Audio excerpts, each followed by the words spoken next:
munaasabad ballaaran oo iskugu jirtay kulan-sanadeedka qowmiyadda Jareerweyne iyo dabaaldegga calanka Jareerweyne ayaa lagu qabtay magaalada Nairobi ee dalka Kenya waxaana ka hadlay ugu horeyntii suldaanka guud ee qowmiyadda Jareerweyne ee dalka Kenya Sultaan Sheekh Axmed Sheekh Abikar Huudow kaasoo tilmaamay muhiimadda midnimada iyo taariikhda qowmiyadda Jareerweyne. مسؤولنا وين سلطاننا وين شيخ أحمد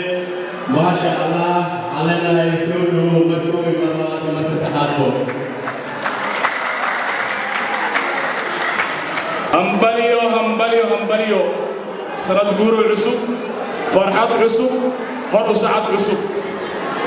رنتي مانتا آدي آدم مغفر حسنا هيوان ودعي لمان بينها جريروين ميلو بإيجوغان ودعي سنتهين وهذا كصوب عليه واجب كيدين سارنا رنتي تنوحي تسالة أوتهي بينها جريروين إني هوري السعودين oo kaliya u dhimantahay bis inay kursiga Soomaaliya waxaan ka ahayn inay ku fadhiisanaan haduu Ilaahay idmo waxaan u sheegayaa dhammaan ummadda Soomaaliya waxaan idin leeyahay nabadda iyo caafimaadka laga shaqeeyo haduu Ilaahay idmo waxaan ka xumahay beelaha Jareerweyne ayaga u dabaaldegayo sanadkooda cusub sanad guuridooda oo la ogyahay tan caawinay tahay ayagoo Soomaaliya wadankooda hooyo oo ku dabaaldegayo in la dhibaateeyo ayagoo maanta ku ah qaxootiga wadanka Kenya oo joogan in lagu nabadgeliyo oo si fiican waliba loo waardiyo la soo dhaweeyo taas waxay tahay nasiib xumo dawladda Soomaaliya taasi waa nasiib xumo dawladda Soomaaliya ku tahay sharaf dhacna way ku tahay waxaan baa u dirayaa dawladda Soomaaliya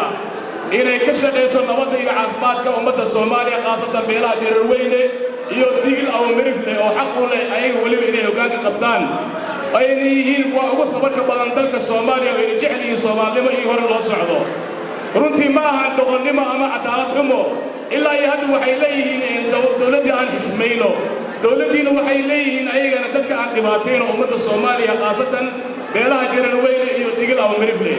taasi laakiin suurtagal ma ahan haddii wixii ka dambeeyo dawladda Soomaaliya waxaan leeyahay mudane Xasan Sheekh Maxamuud madaxweynaha sharafta badan ummadan oo ma aragtay xaarka ka dawato oo ma aragtay dhan walba micnaha wasakh ka wato oo ka yaani Allah macbiislayda iyo wixii la mid ah in si fiican atalaw shaqo aad uga qaadid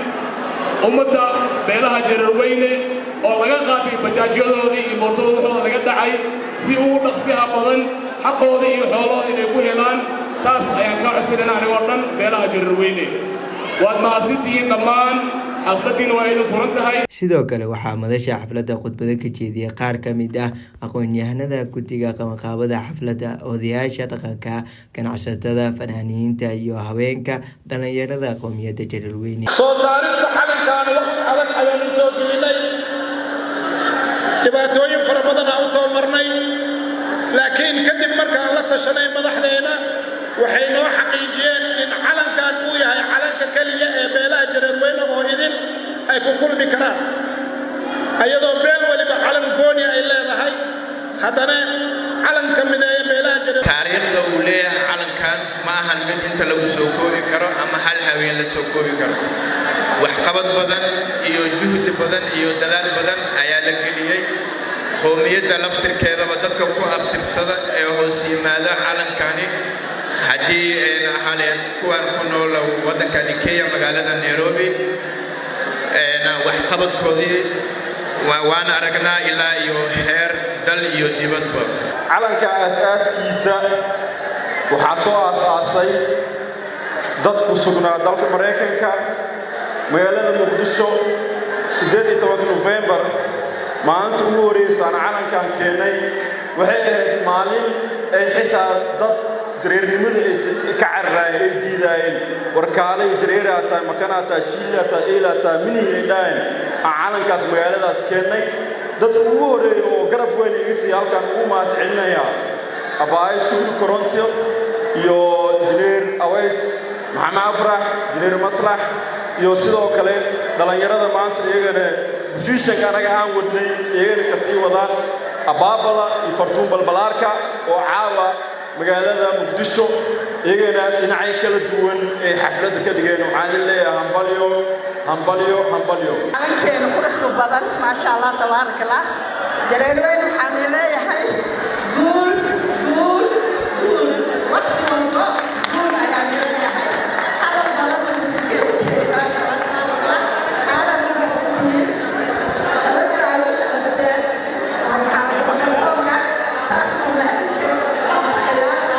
inta munaasabada ay socotay ayaa waxaa lagu soo bandhigay suugaan iyo ciyaar dhaqameedyo ka turjumaya qowmiyadda Jareerweyne.